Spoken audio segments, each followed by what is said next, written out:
Okay. दोस्तों नमस्कार, आदाब, सत श्री अकाल, अस्सलाम वालेकुम। मैं हूं S.A. बेताब और आप देख रहे हैं बेताब समाचार एक्सप्रेस। आज हम उत्तर प्रदेश के मेरठ जनपद में कचहरी के अंदर हैं और हमारे साथ मौजूद हैं सीनियर एडवोकेट रऊफुल हसन अंसारी साहब। वकालत का पेशा बहुत ही इंसाफ दिलाने वाला, लोगों की उम्मीदों पर खरा उतरने वाला, लोग निराश, हताश, उपेक्षित, उत्पीड़ित और वंचित, शोषित, अल्पसंख्यक, पता नहीं कौन कौन लोग जो इंसाफ मांगने के लिए कचहरी में आते हैं और वहां एक उम्मीद की किरण होती है कि एक अच्छा एडवोकेट, एक सीनियर एडवोकेट, एक ईमानदार एडवोकेट, क्योंकि न्याय के पेशे में भी कुछ तब्दीलियां हुई हैं और उस पर हम आज कुछ बातचीत करेंगे, खुलकर के उनसे बातचीत करेंगे। रऊफुल हसन अंसारी साहब, सबसे पहले तो बेताब समाचार में आपका स्वागत। धन्यवाद, बहुत बहुत शुक्रिया। जी सर, जैसा कि वकालत के पेशे में आज क्या क्या तब्दीलियां आई हैं? सर, मैं अपने पेशे के मुताबिक कुछ ज़्यादा कहना तो बुरा न कोई लोग महसूस करे मेरे साथी, लेकिन एक बात मैं कबूल करता हूँ इस बात को कि जब मैं इस पेशे में दाखिल हुआ था 1968, उस वक्त जो क्वालिटी थी और वो क्वालिटी नहीं है। और इसकी एक ख़ास बात है, और वो ख़ास बात ये है, मैं आपको शायद आपके लिए नई बात हो, कि जो हमारे वकालत की जो ड्रेस बनाई गई उसमें एक गाउन भी, एक ड्रेस, और गाउन की खासियत ये है कि उसमें जेब नहीं होती। और उसके एथिक्स के हिसाब से उसके जेब इसलिए नहीं रखी जाती कि ये पेशा नोबल प्रोफेशन में से एक प्रोफेशन है जिसमें मॉरली, एथिकली वकील को सोशल सर्विस करनी चाहिए। पेशा या प्रोफेशन मंगा के इसे बिजनेस नहीं बनाना चाहिए। मैं इस मामले में सिर्फ एक बात कह सकता हूँ, कुछ हद तक मैंने अपने लाइफ कैरियर में इसकी कोशिश की है, कुछ हद तक। अंसारी साहब, जैसा कि अब हम देख रहे हैं कि CRPC, IPC के अलावा भी अभी सरकार ने अमेंडमेंट किया, BNS और साक्ष्य अधिनियम और डिजिटल साक्ष्य अधिनियम, ये भी शुरू कर दिया है। तो इससे क्या न्याय देने में कुछ ज्यादा सुविधा रहेगी या पहले की तरह रहेगा? इस पे थोड़ा रोशनी डालें आप। मैं अर्ज कर दूं इस सिलसिले में कि यहाँ कानून की 3 ब्रांचेस हैं, एक क्रिमिनल साइड, एक सिविल साइड और एक रेवेन्यू साइड। इत्तेफाक ये है कि शुरू के 1-2 साल छोड़ के एक्सक्लूसिवली मैं सिविल करता हूँ। आप मुझे से सिविल प्रोसीजर कोड के बारे में अगर पूछेंगे तो बता पाऊंगा। बाकी BNS वगैरह क्रिमिनल साइड की है, उससे मैंने एक भी सिंगल केस मेरे को तकरीबन पिछले 40-42 साल से नहीं किया। वो मेरी लाइन से हट के है और वो स्पेशलाइजेशन से है, मेरा सिविल का स्पेशलाइजेशन है, उससे मैंने कभी डील नहीं, मैंने छोड़ दिया था। अच्छा, जैसे ये BNS है तो ये सिविल में लागू नहीं होता? जी नहीं। अच्छा। वो बिल्कुल दुनिया अलग है, क्रिमिनल साइड की दुनिया ही अलग है, सिविल साइड की दुनिया अलग है। अच्छा, एक चीज, जो नए वकला, जो नए एडवोकेट्स आ रहे हैं और उनमें एक चाहत होती है कि एक नाम हो। आज हम अपने भारत के अंदर देखते हैं कपिल सिब्बल साहब, प्रशांत भूषण जी और सलमान खुर्शीद साहब और मनु सिंघवी और बहुत सारे ऐसे वकील हैं जिनका नाम है, जिनको जो है मतलब एक नाम से जाना जाता है। तो नए एडवोकेट्स भी चाहते हैं कि वो ऊंचाइयों को छुएं, तो ऊंचाइयों को छूने के लिए उनके लिए क्या संदेश? देखिए, हमें उस्ताद ने एक बात बताई थी कि अगर आप फाइल पढ़ रहे हैं तो उसे हर तारीख पर पढ़िए। और मेरे प्रैक्टिकल इसकी लंबी लाइफ का तजुर्बा यह है कि एक फाइल जो 10 साल से हमारे पास है, जब भी हर तारीख में पढ़ते हैं तो ऐसा लगता है कि शायद ये चीज़ हमारी उम्मीद हो गई थी। अनफॉर्चुनेटली जो हमारी नए नस्ल साथी आ रहे हैं वो लेबर नहीं कर रहे।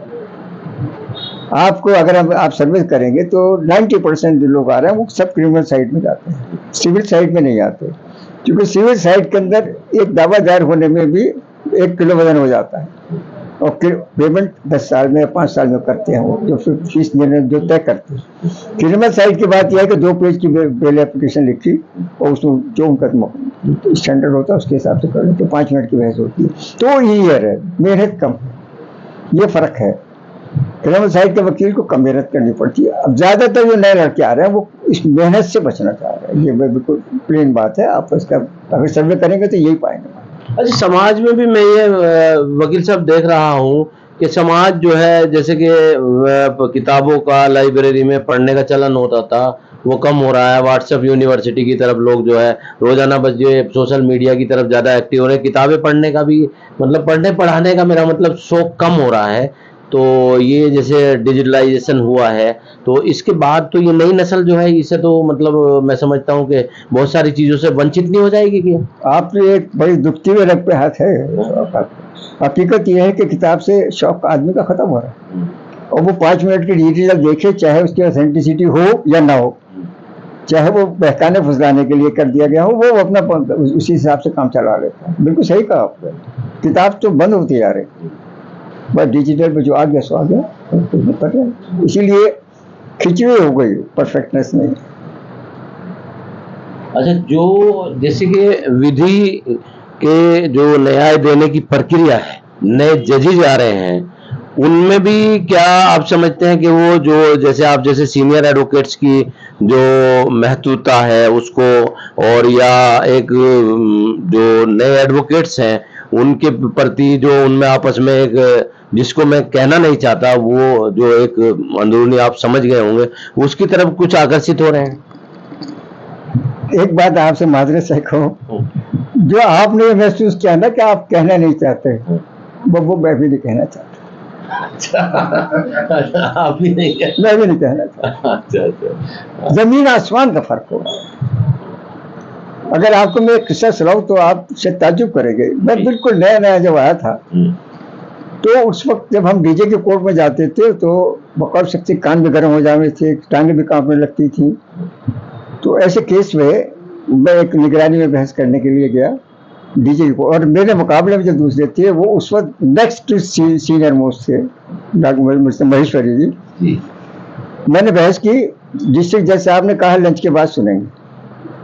लंच के बाद बुलाया, मुझे चपरा से बुलाना है, उन्होंने कहा तुमने मेहनत नहीं की। मैं डीजे की बात बता रहा हूँ आपको। मैंने कहा साहब क्या बात है, मैं डर गया। उन्होंने कहा इसमें रूलिंग है, पढ़ के आओ फाइल। लंच के बाद महेश्वरी जी भी आ गए, मैं भी आ गया। उन्होंने कहा फिर किसी तारीख पे सुनेंगे, 2-3 दिन की तारीख लगा। अब फिर जब जज साहब की डांट पड़ गई तो जाहिर है मुझे फिर करना पड़ा, मिल गई, मेहनत की तो मिल गई।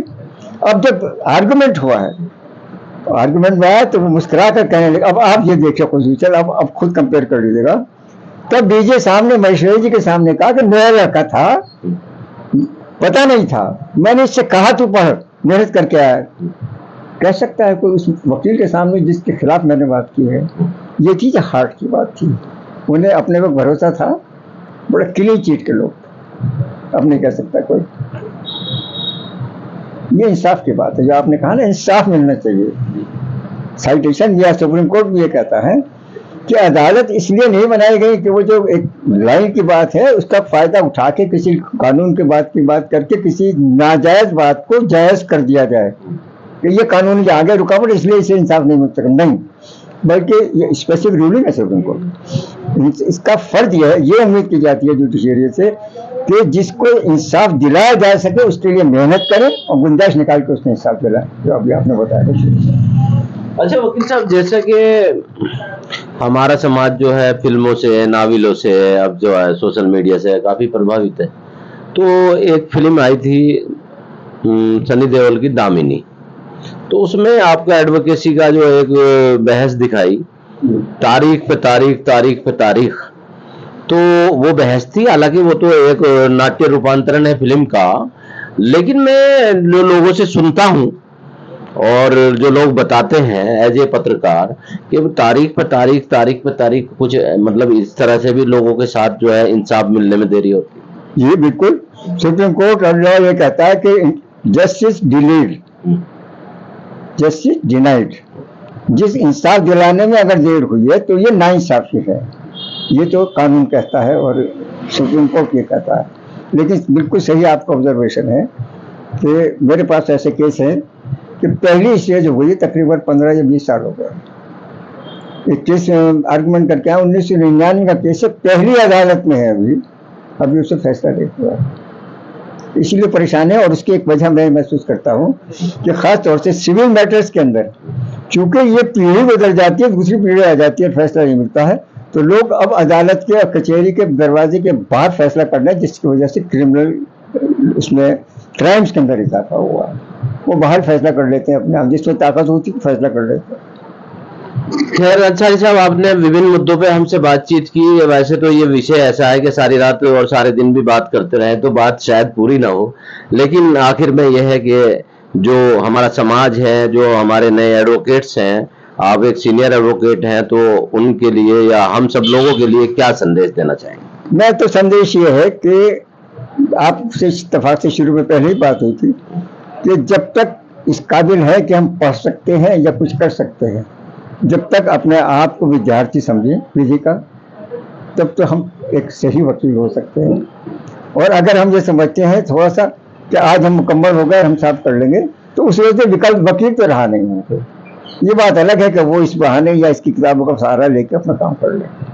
तो मेरा तो नए बच्चों से, नए आने वालों से कहना ये है कि जैसे क्लास के अंदर मेहनत कराई जाती थी पहले, इसी तरह यहाँ आके मेहनत करें, एक एक फाइल को देखें। सीनियर्स के साथ हैं तो सीनियर के साथ देखें, सिर्फ एक किताब फाइलें उठा के न फिरें चपरासी की तरह, बल्कि उसे पढ़ें, देखें, समझें और उससे सीनियर से क्रॉस करें।